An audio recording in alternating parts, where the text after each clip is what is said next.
दयार सागर ये दासे करुणा कोरी.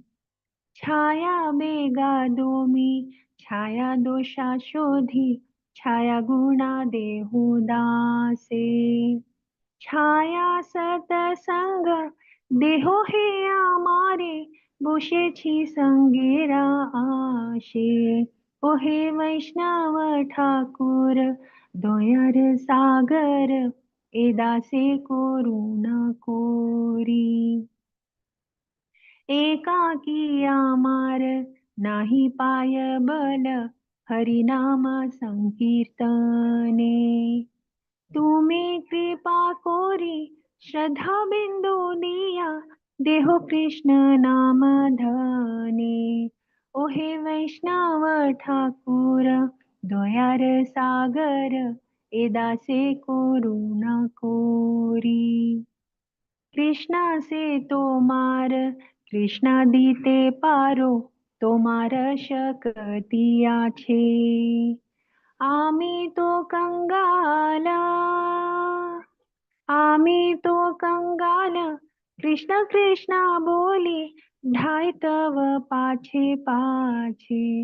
ओहे वैष्णव ठाकुर दयार सागर एदासे करुणा कोरी. एदासे करुणा कोरी. हरे कृष्णा कृष्णा कृष्णा हरे हरे. हरे रामा रामा रामा हरे हरे. हरे कृष्णा कृष्णा कृष्णा हरे हरे. हरे रामा रामा रामा हरे हरे. हरे कृष्णा कृष्णा कृष्णा हरे हरे. हरे रामा रामा रामा हरे हरे. श्रीला प्रभुपाद की जय. हरे कृष्ण माता जी. Very beautiful Kirtan Mataji. Thank you so much. Let's begin with our prayers. Om Agnana Timirandasya Gnananjana Shalakaya Chakshurunmilitamena Tasmai Shri Guruve Namaha. Shri Chaitanya Manobhishtam Stapitamena Bhutale Sambhupakatamayam Dadati Swapadantikam. He Krishna Karuna Sindhu Dina Bandhu Jagatpate Gopesha Gopika Kanta Radha Kanta Namostate. Tapta Kanchana Gaurangi Radhe Vrindavaneshwari Vrishabhanusute Devi Pranamami Haripriye.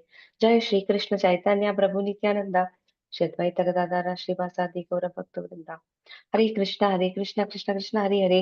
Hare Ram Ram Ram Hare Hare. I will share my screen. We were studying prayers by Lord Brahma, who had actually stolen all the boys, cowherd boys and calves. So we were somewhere here. It says, he understands his position. He says, I am representing passion and I am just nothing, so insignificant in front of you. And I was trying to test you, the absolute truth. And he says, first he says, I deserve punishment. But he also says, just like a mother forgives the child, father forgives the child, you must also consider forgiving me and give me, uh, give me your mercy. So he says that. Let's read this. Okay. My dear Lord, one who earnestly waits for you to bestow your causeless mercy upon him, all the way patiently suffering the reactions of his past misdeeds and offering you respectful obeisances with his heart, words, and body, is surely eligible for liberation, for it has become his rightful claim. Let's go back to 7 and see what he said there also, just so that we get the this one. Yeah, here is just telling, we cannot count the unlimited transcendental qualities. Okay, good.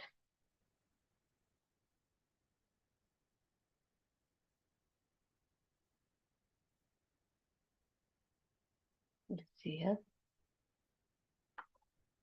So Srila Sridhar Swami explains in his commentary, just as a legitimate son has to simply remain alive to gain an inheritance from his father, one who simply remains in Krishna consciousness, stay alive in Krishna consciousness, following the regulative principles of Bhakti Yoga, automatically becomes eligible to receive the mercy of this personality of Godhead. In other words, he'll be promoted to the kingdom of God. So how do we go back home? How do we? Because this is not our home. We are here, you know. um it's a temporary place and temporary life, and it's all material relationships and everything. Our original family, everything is in the spiritual world. So that is what we are trying to revive now. Krishna consciousness is helping us to remember Krishna all the time, serve the devotees, and actually all our good qualities are also manifesting, all the divine qualities. So we become eligible to receive the Lord's mercy and go back home. It's simple, just like a father, automatically the son will get the father's property inheritance. Just like that, we just have to stay alive in Krishna consciousness. Always think about Krishna, how to. And this book is very nice. There's a book about Krishna consciousness, like Hare Krishna consciousness for the beginners. That book has, how to follow some disciplines.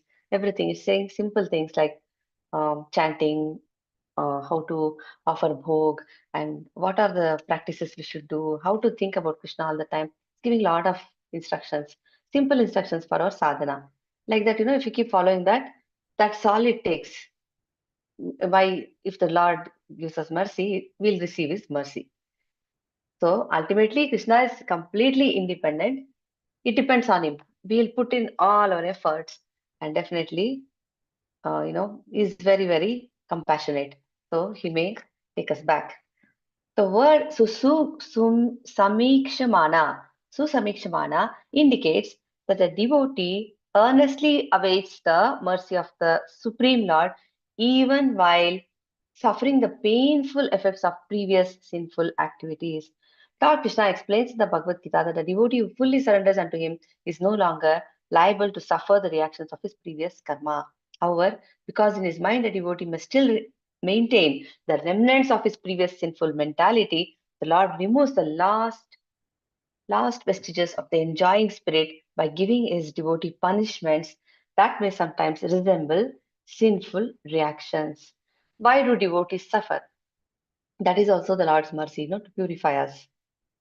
Sometimes it looks like, if because people think, when actually if you see the 18 days course also, people want to solve their material problems by studying Bhagavad Gita. They want to somehow, they think, oh, suddenly if I study all this, maybe I'll become successful in my job, or I'll may get Krishna's mercy and get more money, more success in my job. All that, they somehow make that connection.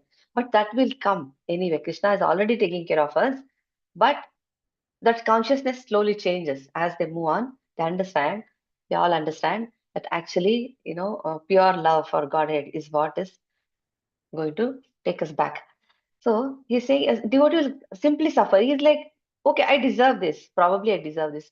This Haridas Thakur, he was beaten in the marketplace, but he did not utter anything at all. He did not feel like, why am I being punished, or why should I suffer? He was not even thinking in those terms, because he thought I may, as if he deserves more. That was his consciousness. Most of the devotees, almost all the devotees, have this consciousness that whatever comes their way, if it is not favorable for some reason, if the situation is actually a little painful, they think, oh, this is because of something that I have done, or the Lord is created this situation so that, He'll take us one step higher on the yoga ladder.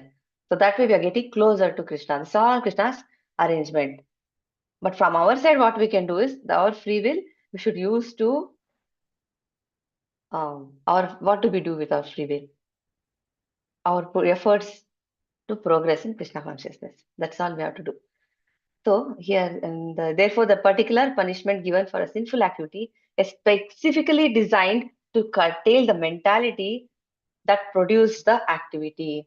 Just like, we know this example, when you fry the seed, it doesn't sprout. Just like that, when a person is in Krishna consciousness, who's performing devotional service and working only for the Lord, all his sinful reactions are eradicated. The propensity is also not there. Although a devotee has surrendered to the Lord's devotional service until he is completely perfect in Krishna consciousness, he may maintain a slight inclination to enjoy the false happiness of this world. And it's very, very easy to fall like that, false happiness. See, we say we have to remain very humble. But the moment somebody praises us, we feel so elated, like, wow, wow, somebody is praising me. And somebody criticizes, immediately a person may become sad. So everything you see, this slight inclination to enjoy. And then why am I doing this? Because people are there. They do things for fame, and we know in Bhagavad Gita we read they do charity, and they want to announce it to the whole world, saying that look, I'm such a good person because I gave some. They write also actually. People who don't have enough, such people I'm helping, and I felt very happy feeding this hungry person, like that. That is all not devotional service. So that cannot be considered bhakti, because that they are doing for out of passion. So that we saw that little enjoy, the inclination to enjoy is there. The Lord therefore creates a particular situation to eradicate this remaining enjoying spirit. I have to enjoy my senses.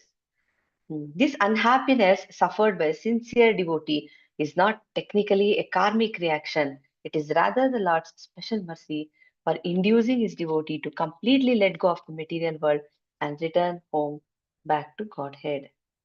A sincere devotee earnestly desires to go back to the Lord's abode.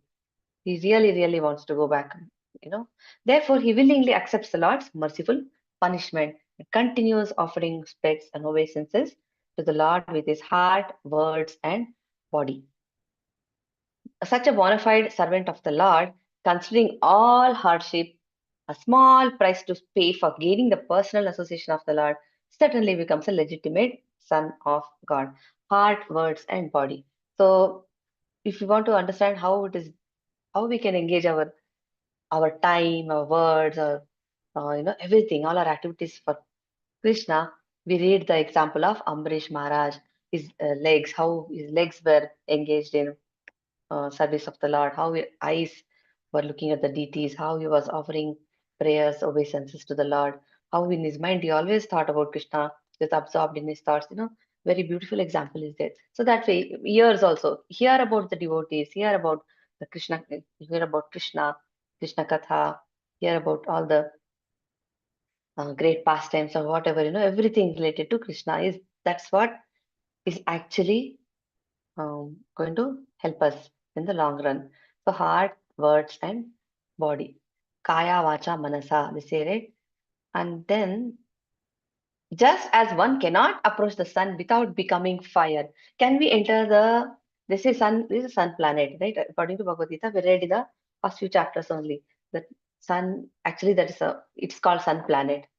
Science will say it's a ball of gas or whatever, but that's how it is. And Surya Dev actually lives there, and there are living entities inside there who actually have bodies that can survive within fire. So we cannot approach the sun without becoming fire, because what is sun actually? It is fire. So big ball of fire. So we cannot do that. Same way, we cannot go back home. We do not have entry into the spiritual world, Vaikuntha, or we write very nicely. We write when somebody passes away, we write, this person has gone to Vaikuntha. But it's just the way of saying that they left the body. But actually, as that person reached Vaikuntha, it's not easy. It's not so easy. We cannot just purchase a ticket and go there.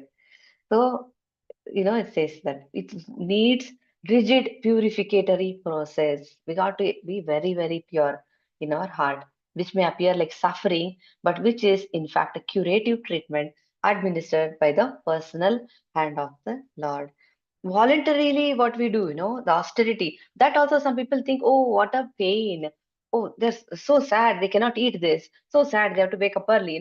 What is night for them is what is day for us. What is day, night for us is day for them. It is like that. There is this shloka also in Bhagavad Gita to say that, like that a materialistic people who have this materialistic approach to life, they will look at spiritual people and think how sad their life must be. There's no color in their life. But actually, the real, we feel real joy is in the devotional service of the Lord. So it's like that. See, it looks like, appears like suffering. But when we look at Pandavas also, we think they were suffering. But actually, were they suffering? No, they were in transcendental peace. They were completely surrendered to Krishna. They said, whatever comes doesn't matter. Let's go into the forest also. Wherever they were happy. They never complained. So it is very, very interesting. There is this nice pastime of this Muni who had very long beard. It was outside his kutir. It had gone all over around his kutir. Then these Pandavas commit a little offense. I'll find out that exact story. I don't know the details. I'm little forgetting a little. But where Krishna actually, they're very hungry and they're actually finding some fruits in his, around his place. Mm, his name also starts with. Do you remember his name? He has a very long beard, that sage. What is his name? He has a very long beard. I forgot his name. Okay, I'll let you know in the next class. So they make a little offense, they create some disturbance to him because he's meditating and these Pandavas try to pluck some fruits, they make some mistakes and he gets very angry. The sage gets very angry and they are all in big trouble now. And right time Krishna will appear there. And then he will, before the sage can say anything, Krishna will start introducing them. He'll start, falls at their feet, and they are like, why is Krishna doing this? And then the sage is looking what's happening here because he knows who is Krishna. He doesn't know who these people are. Then Krishna will introduce them as if this is a great person, this is such a Maharati, and he'll start praising their qualities and all that. And then the sage is like, they are really great people who have come here, and I should not show them my anger. Slowly calm down. So like that, Krishna he makes himself available when the devotee is in trouble.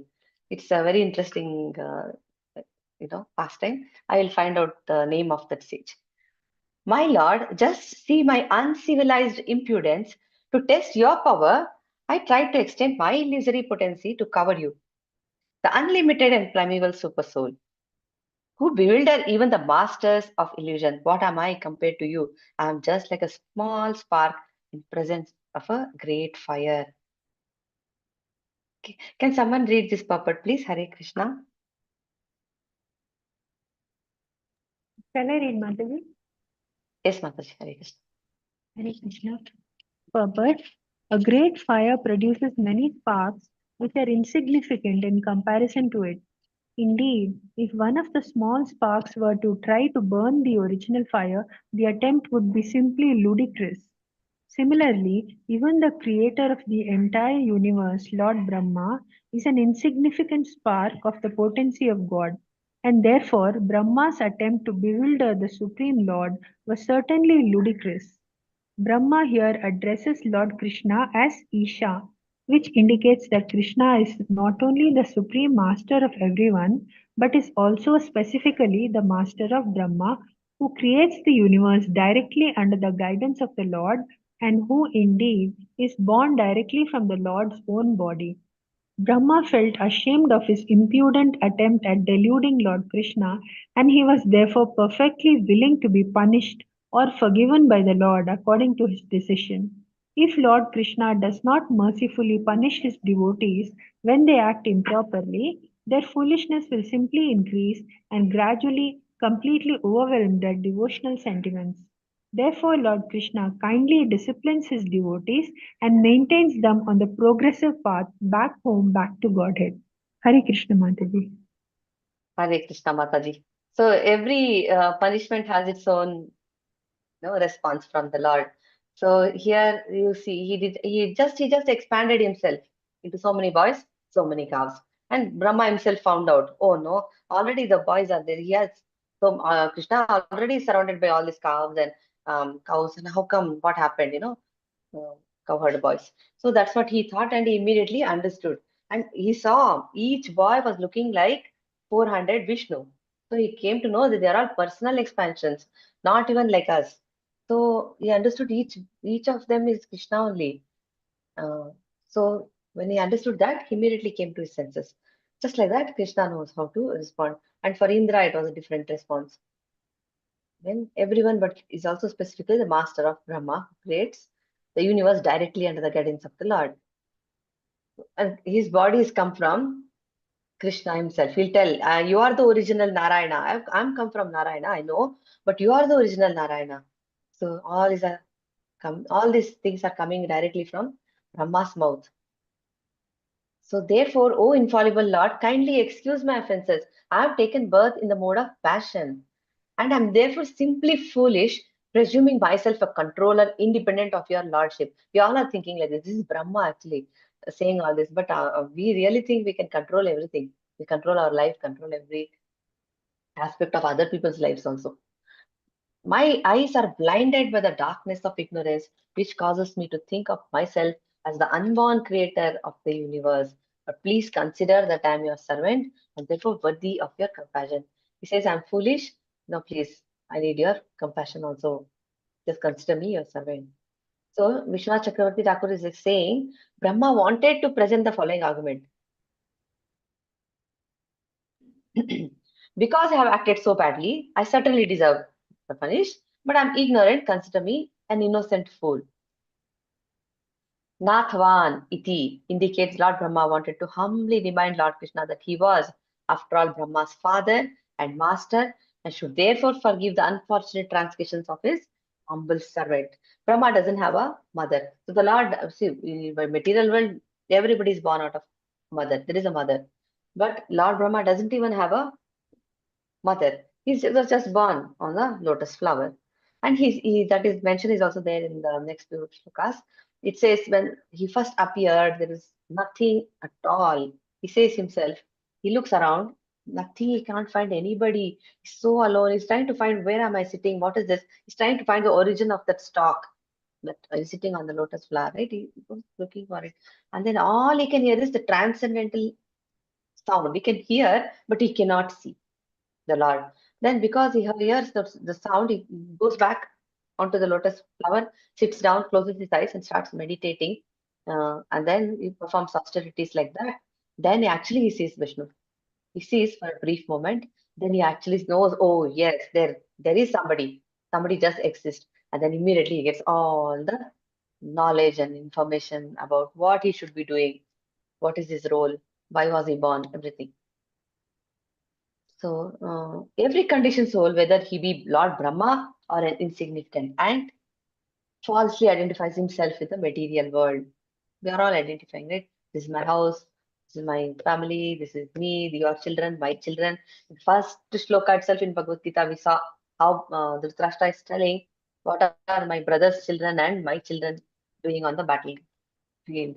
He's separating, like as if children, though they are also Kauravas, he just separates, saying that as if they don't belong to the family and they can't claim anything.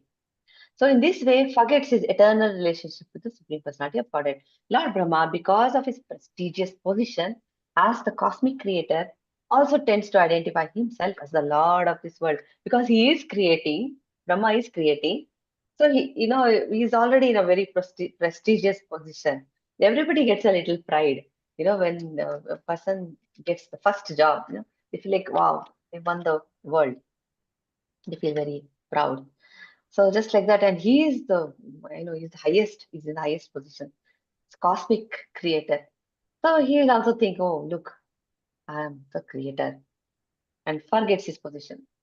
Now, as an insignificant servant of the Supreme Lord. Now, by Lord Krishna's mercy, this false identification is being rectified, and Lord Brahma is remembering his constitutional position as the eternal servant of God. So it is like a small child arguing with the father, thinking, he can compete. I can do what my father does. You also hear this thing, right? Saying that you must do what you want your child to do. But that's not the way, because what a father does, a child cannot do. Because his father might be driving a car, he may be handling tough situations. A small child cannot take the keys and start driving. There is some father is the father only. So like that, Okay, let's see here. What am I? A small creature measuring 7 spans of my own hand. It seems that's how it is measured. 7 spans of one's hand. I'm enclosed in a pot-like universe. Pot-like universe, it's like a, and this is Bhagavatam talking about how the universe looks. This is like very ancient scriptures, these are. Pot-like universe composed of material nature. And these there are so many pot-like universes coming out of the pores of his body. This is just one universe he's talking about. The total material energy, false ego, ether, air, water, earth and earth. And what is your glory? Unlimited universes pass through the pores of your body, just as particles of dust pass through the openings of a screened window. The same Brahma, when he went to Dwaraka, he wanted to meet Krishna, and that the security outside, Dwarapalaka, he says, I'm Brahma, can you allow me inside? I want to meet Krishna. So the security allows, which Brahma are you? So he's like, what Brahma? What is he saying? What does it mean, which Brahma? How many Brahmas are there? I'm the only Brahma. He thinks like that. Then finally, when he goes inside, he'll see there are Krishna actually calls all of them, so that this Brahma can see the other Brahmas. Our Brahma is Chaturmukhi Brahma, yes, 4 heads.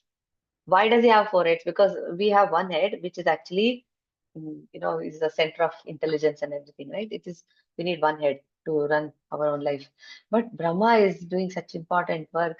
He has 4 heads. But there are Brahmas with 100 heads, 1,000 heads. He saw that and he was thinking, oh my God, I thought I'm the only Brahma. Then look at these Brahmas, how intelligent. Imagine what kind of universes there are. Because 4-headed Brahma has created this. If Brahma with 100 heads, 1,000 heads, million heads can create universes, what kind of material world must have designed? So he then understands. In the Chaitanya Charitamrita, Adi Leela, text 72, chapter 5, Srila Prabhupada gives the following purport for this verse. Lord Brahma, after having stolen all, same thing, what we know. So he understood, what he's saying right now is Brahma manages the affairs of the entire universe, cannot compare to the personality of Godhead, for he can produce numberless universes simply by the spiritual rays emanating from his pores. So he was falsely puffed up. So Lord Brahma realized his position, and he is certainly the supreme teacher of this universe. So Brahma is actually teaching us. Generally, everyone's personal bodily measurement is calculated to be 7 spans of his hand. Since however tall the person is, 7 spans of his hand. This particular universe may appear to be a very gigantic body, but it is nothing but the measurement of 7 spans of Lord Brahma. That's it. How big is Brahma then? Imagine. This whole is saying this particular universe, it looks so big, right? I mean, imagine the Earth. We know about our Earth because material science. Through that, we know how big the world is, and then in that there are so many nations, and then there are countries and states and cities, and in that there is a little county or whatever, and then we are one little living entity in that. So, and that is nothing but 7 spans of Lord Brahma. That's all it is. Aside from this universe, there are unlimited universes, just as innumerable atomic infinitesimal fragments pass through the holes of a screened window. This analogy is given. We see sometimes when there is light, from the screened window, we see a lot of dust particles, millions and trillions like that. Same way, there are so many millions and trillions of universes, like there's in their seedling form coming out from the bodily pores of Mahavishnu. Who is Mahavishnu? He is an expansion of, plenary expansion of Krishna. So under these circumstances, although Lord Brahma is a supreme creator, what is his importance in presence of Lord Krishna? O Lord Adhokshaja, Adhokshaja, transcendental Lord, does the mother take offense when the child within her womb kicks with his legs? And is there anything in existence, whether designated by various philosophers as real or as unreal, that is actually outside your abdomen? And then this said very nicely it said how. So he's telling a mother doesn't take offense when the baby is kicking. So, just like that, please forgive me. And then it says, um, all these scientists, they are trying to measure the Lord, right? We are not Lord measure the Lord in the sense they want to find out the origin of everything, and they're trying to make some connections and say, this. But no, scientifically, nobody will say God created this, or they cannot talk about spiritual science. We don't talk about. They don't make the connection to the spiritual world. We learn everything. We learn matter basically. So here, since everything is existing within the energy of the Lord, the Brahma of this universe and the Brahmas of the many other billions and trillions of the universes are existing within the energy of the Lord. See, when Yashoda opened Krishna's mouth, she saw the universes in his mouth, in his abdomen. She saw. So how can, and the Lord, the universe is within him, and the Lord is within the universe. This is something inconceivable. It is inconceivable. So it is said in the next sloka also, how inconceivable it is. My dear Lord, it is said that when the three planetary systems are merged into the water, at the time of dissolution, your plenary portion Narayana lies down on the water. Gradually, a lotus flower grows from his navel, and Brahma takes birth upon the lotus flower. Certainly, these words are not false. Thus, am I not born from you? So he's saying, I am your child. Every living entity is a child of God. The Lord Brahma is called Aja because he is not born from any mother, but rather emanates directly from the body of the Lord. Manasa Putras, we hear that from the mind of Brahma, the sages were born. See how it is. No, they are not born from mothers. So, like this, Bhagavatam is full of such descriptions. It is naturally concluded that the mother of Brahma is Narayana. Okay. Are you not the original Narayana, O Supreme Controller? Since you are the soul of every embodied being and the eternal witness of all created realms. Eternal witness. He was the beginningless and he has no end also. Something that we cannot understand. Indeed, Lord Narayana is your expansion and he is called Narayana because he is the generating source of the primeval water of the universe. So when everything is dissolved, the whole material world will be dissolved. There comes a point when everything will be destroyed. We get bewildered when we see a little bit of landslide or little something happens, which is actually a huge thing for us to just see, we can't even comprehend the power of nature. It is, imagine the whole material world will be destroyed. He is real, not a product of your illusory Maya. Narayana is real, he says. So, this statement, which is in Bhagavatam, was spoken by Lord Brahma in his prayers. Now, here is given. So he admitted defeat and offered prayers, addressing him as proprietor, seer of everything, and as the super soul. So for us, there is really no confusion. The essence is that although Lord Brahma was born from Lord Narayana, Brahma now understands that Narayana is himself, a mere expansion of the original personality of Godhead.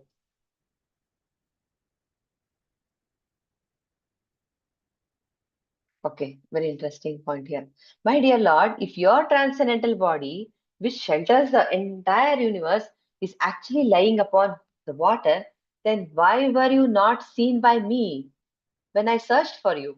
He went searching for him and he didn't see him. And why, though I could not envision you properly within my heart, did you then suddenly reveal yourself? See here, he refers to his experience at the dawn of cosmic creation. In the second canto, we'll read about this. Lord Brahma took birth on the seat of a giant lotus.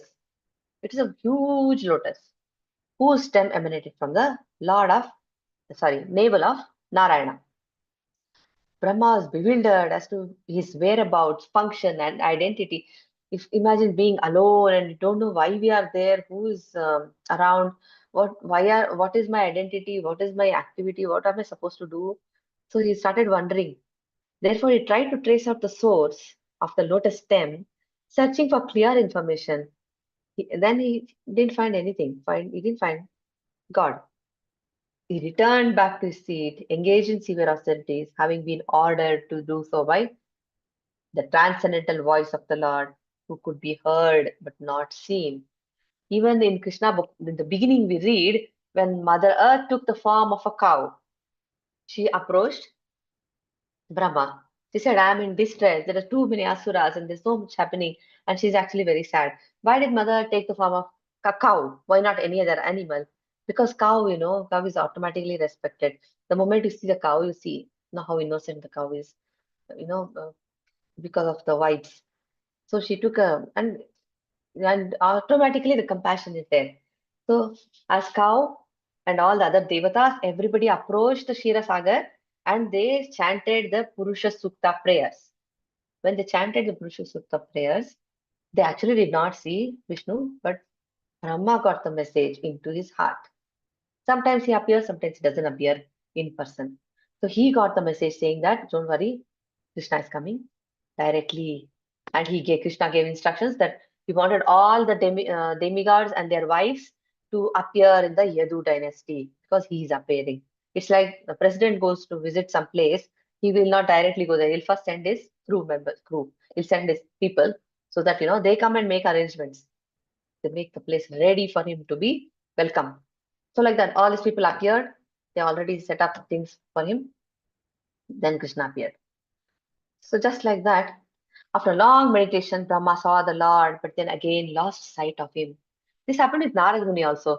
He got to see Vishnu for a brief moment. After that, he disappeared. So Narada actually knows Vishnu existed. So that's how he knows, oh, I did see Narayana, I did see Vishnu.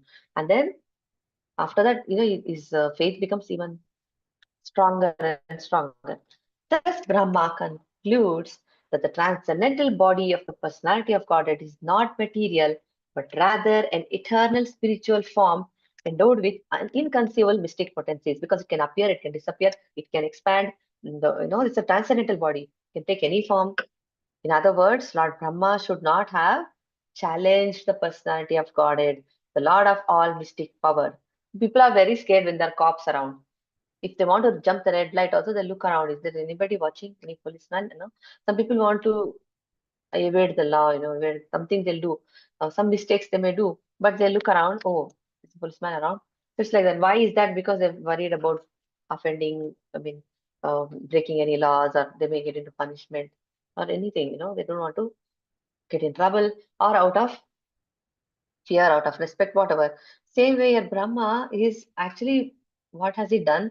He's actually disturbed the Lord. So who is Lord? Now he's explaining in so many words. He's saying, I really understand you now. I know who you are. You're full of mystic power and you're, the original Narayana. So he's saying all this. So please, please forgive me. Though I need to be punished. He should not have done it, he's saying. My dear Lord, in this incarnation, you have proved that you are the supreme controller of Maya. Although you are now within this universe, the whole universal creation is within your transcendental body. A fact you demonstrated, saying, by exhibiting the universe within your abdomen before your mother Yashoda. Okay, let's read this one. Who would like to read this paragraph? Hare Krishna. Hare Krishna, Mataji. Shall I read? Yes, Mataji. Thank you. Lord Brahma here describes the inconceivable spiritual potency of the Lord. We may find a pot within a house, but we can hardly expect to find the house within the same pot. By the Lord's spiritual potency, however, he can appear within this universe and simultaneously exhibit all the universes within his body. One may argue that since the universe seen by Mother Yashoda within Lord Krishna's abdomen, where within the Lord's body there are different, there are different, they are different from the body, or they are, okay, they are They are different from different the from the illusory material universes manifest externally. Here, Lord Brahma refutes that or argument. However, Lord Krishna is Maya Dhamana, the Maya supreme Dhamana. control Dhamana, okay. Krishna is Maya Dhamana, the supreme controller of illusion. By the Lord's own supreme mystic potency, he can bewilder even illusion herself. And thus the Lord actually exhibited all the material universes within his body. This is Mayatvam. This is Mayatvam, the supreme bewildering potency of the personality of Godhead. Hare Krishna. Thank you, Hare Krishna, Mataji. Mataji. Thank you, Mataji. See, in material, we cannot fit in things, right? In our bag, we can just keep limited number of items. We cannot fit the whole house. So same way, the Lord's body is such that he could exhibit the universes within his body, all universe within his little body, and he was a small child. So that's what he's saying. This is not like inconceivable for us. So just as this entire universe, including you, was exhibited, and the inside that universe is Krishna, was exhibited within your abdomen. So it is now manifested here externally in the same exact form. How could such things happen unless arranged by your inconceivable energy? Srila Prabhupada comments on this verse. He says, Lord Brahma stressed herein that without accepting the inconceivable energy of the Supreme Personality of Godhead, one cannot explain things as they are. See, we can explain, see, chemistry, physics, we learn maths, whatnot. But ultimately, there are some things which we cannot explain. It's not possible. Science is still doing a lot of research, lot of experiments. But ultimately, see, Bhagavatam and our scriptures are saying this, Vedas say that. Lord Brahma stressed. What is he saying? If without accepting the inconceivable energy of God, of the Lord, we cannot explain things as they are because we cannot understand Krishna. What we can understand, what we know about him is very, very little actually. Tells Arjuna also, why do you want to know everything anyway? Just by fragment of my fraction of my fragment, I support the whole universe. So, you know already how much you should know. All we should know is we should perform devotional service and have a relationship with him, which is very sweet and with his mercy, everything, then just like these gopas and gopis, there'll come a time when we'll also be in his association and all this miserable life will stop. There's no, because the moment we are out of, see, we're chanting, we are hearing kirtan, we're reading all this, we're so happy. But if we get back to any normal interactions, they'll start complaining. This person said that person did this, somebody's not working properly, something went wrong. All this will start. Everybody is unhappy with everybody else and everything else. So this all will, this is spiritual world is not like this. It's a very different place. First you appeared alone and then you manifested yourself as all of Vrindavana's calves and cowherd boys, your friends. Now you appeared as an equal number of 400 Vishnu forms who are worshipped by all living beings, including me. And after that, you appeared as an equal number of complete universes.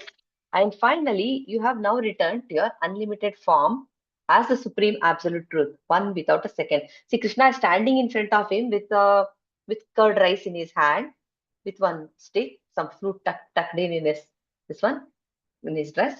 So he's just standing, and Brahma is going on reciting all this, and he's saying, "First I saw this, first I saw that. I saw you expanded, became calves, and then covered boys, and then I saw this 400 Vishnu forms. Each calf was that, each boy was that, and then see." Equal number of complete universes also is and now you're just standing like one boy. It is something like the Lord who has created all this is walking around in Vrindavan just like an ordinary person. And this person, it doesn't mean he's absent in Goloka. He exists there also, here also. Many people have seen Krishna in multiple places. So it is something that they could not understand. And now he's saying, you just returned like this form that you have, Sham Sundar form, standing in front of me now. He's one without a second. Nobody is equal to him. So we'll do this puppet and then we can stop. Rest we'll do in the next chapter, next session. As stated in the Vedic literature, Sarvam Khalgu Idam Brahma. Everything that exists is an expansion of the Supreme Personality of Godhead. Everything. Thus, everything is ultimately part and parcel of the Lord's spiritual existence. The Lord Krishna's causeless mercy, Lord Brahma personally experienced that all existence, being the potency of God, is not different from him. He actually saw it with his own eyes. Very nice. We'll stop here. Please fill the attendance form also. Hare Krishna.